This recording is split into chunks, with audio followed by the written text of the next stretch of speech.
आज मी तयार केलेला आहे न तेल वापरता पनीर ग्रेव्ही।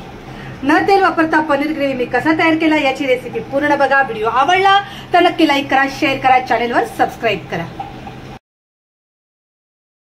नमस्कार, छाया किचन मध्ये मी छाया तुमच्या सगळ्यांचं स्वागत करते। आज तेल न वापरता आपण पनीर ग्रेव्ही बनवणार आहोत। तर पनीर ग्रेव्ही कशी मी तयार करणार आहे, त्याच्यासाठी काय काय घेतलेलं आहे हे मी तुम्हाला दाखवते। पण तेल अजिबात आपल्याला वापरायचं नाहीये। पनीरचे तुकडे करून घेतलेले आहेत, जिरं घेतलेलं आहे, आणखीन टमाटर, कांदा बारीक चिरून घेतलेला आहे। हे काही मसाले आहेत, हळद, धना पावडर, मॅगी मसाला, मिरची पावडर आणि गरम मसाला। तर चला तेल न वापरता आपण बनवूया पनीर ग्रेव्ही। कढई गरम करायला ठेवली होती, कढईमध्ये घालूया आपण जिरं। जिरं हलकंसं आपल्याला फ्राय करायचं आहे। बघा तड तड तड आवाज यायला लागला जिऱ्याचा आणि खमंग असा वास पण यायला लागलाय। बघा तेल अजिबात नाहीये। आता याच्यामध्ये घालायचं आहे आपल्याला कांदा। कांदा घालून आपण कांदा चांगला लाल होऊ द्यायचा आहे। कांदा असाच आपल्याला फ्राय करायचा आहे। कांद्याचा रंग पूर्ण चेंज झालेला आहे। कांदा मस्त हलका हलका गुलाबी रंगावरती फ्राय झालेला आहे। आता याच्यात टाकूया आपण टमाटर।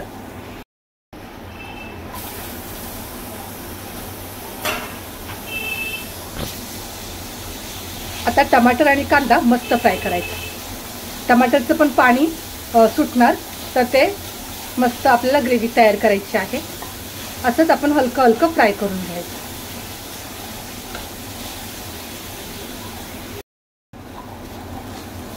बघा कांदा टमाटर चांगलं फ्राय झालेलं आहे। आता याच्यामध्ये टाकायची आपल्याला अद्रक लसूण पेस्ट।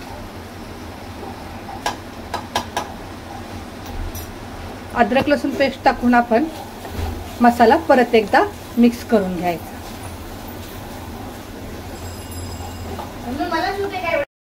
बघा छान फ्राय झालेला आहे। आता ह्याच्यामध्ये घालायचे आहेत मसाले, गरम मसाला, लाल मिरची पावडर, मॅगी मसाला, धना पावडर आणि हळद। हा सगळा मसाला आपल्याला फ्राय करायचा आहे। मसाला जळू नये म्हणून आपल्याला घालायचं आहे थोडंसं पाणी। पाणी टाकून आता हा मसाला आपण चांगला मिक्स करून घ्यायचा। पाणी घालून बघा हा मसाला पूर्ण मी शिजवून असा घेतलेला आहे। कसुरी मेथी घेतलेली आहे, अशी हातावर चोळून मी याच्यात टाकते आणि चवीनुसार मीठ घालायचं आहे। चवीनुसार मीठ घालूया याच्यामध्ये आणि परत एकदा हा मसाला आपण मिक्स करून घ्यायचा।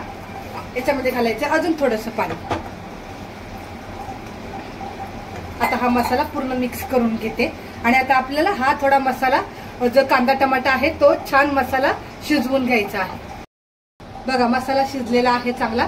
आता आपल्याला पाणी घालायचं आहे। पाणी घालून ह्याची मस्त अशी ग्रेव्ही तयार करून घ्यायची। आता ह्याला चांगली शिजू द्यायचं आपण, मस्त एकजीव झालं पाहिजे। ग्रेव्ही छान शिजलेली आहे। याच्यामध्ये घालायचं आता आपण पनीर।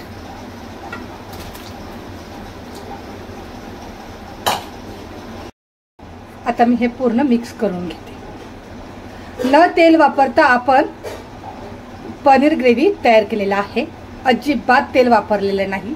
आता ह्याला चांगलं आपण शिजवून घेऊया, म्हणजे थोडासा रस्सा कमी होईल। बघा ही मस्त तयार झाली आपली पनीर ग्रेव्ही। खूप छान आणि मस्त तयार झालेली आहे। चवीलाही खूप छान आहे। आता मी तुम्हाला प्लेटमध्ये काढून दाखवते।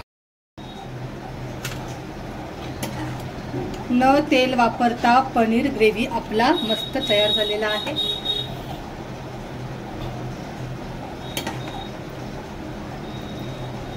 ह्याच्यावर घालूया आपण थोडीशी कच्ची कोथिंबीर। न तेल वापरता मी पनीर ग्रेव्ही तयार केलेला आहे। याची रेसिपी तुम्हाला कशी वाटली मला कमेंट बॉक्समध्ये सांगा। माझ्या चॅनलवर नवीन असाल तर चॅनलला सबस्क्राईब करायला अजिबात विसरू नका। जय हिंद, जय महाराष्ट्र।